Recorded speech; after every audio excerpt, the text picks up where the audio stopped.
Hi friends, welcome to my channel. இன்னைக்கு நம்ம கிறிஸ்பியான உளுந்த வடை எப்படி பண்ணலாம்னு பார்க்கலாம். உளுந்த வடை செய்வதற்கு தேவையான பொருள் 300 கிராம் உளுந்து, 1 ஸ்பூன் பச்சரிசி,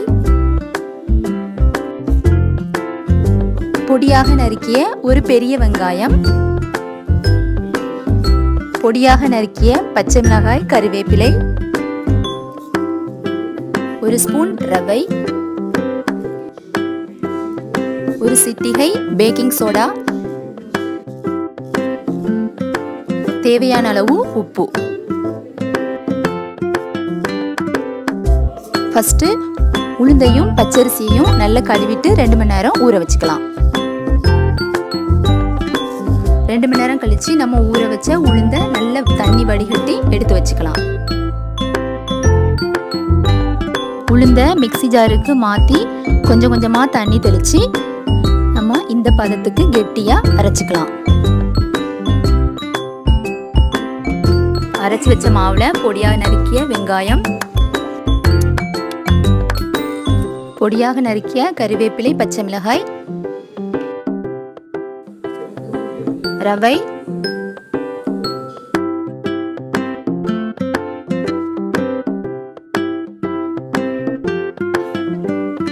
ஒரு சிட்டிகை பேக்கிங் சோடா,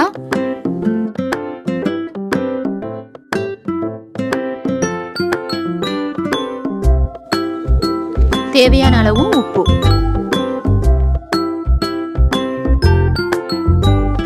எல்லாத்தையும் சேர்த்து மாவை இதே மாதிரி நல்லா கிண்டி விட்டுக்கலாம்.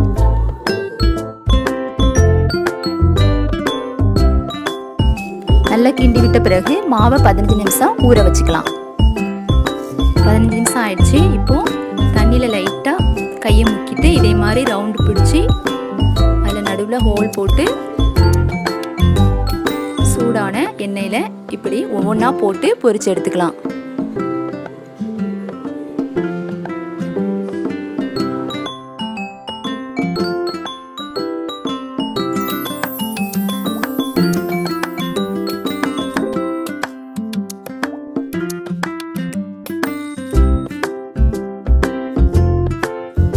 ரெண்டு பக்கமும் நல்லா வெந்த பிறகு இதே மாதிரி கோல்டன் ப்ரௌன் கலரில் வர அளவுக்கு வடையை பொரிச்சு எடுத்துக்கலாம். இப்போது கிறிஸ்பியான உளுந்த வடை ரெடி. இந்த ரெசிபி உங்களுக்கு பிடிச்சிருந்தா லைக் பண்ணுங்க, ஷேர் பண்ணுங்க, சப்ஸ்கிரைப் பண்ணுங்க.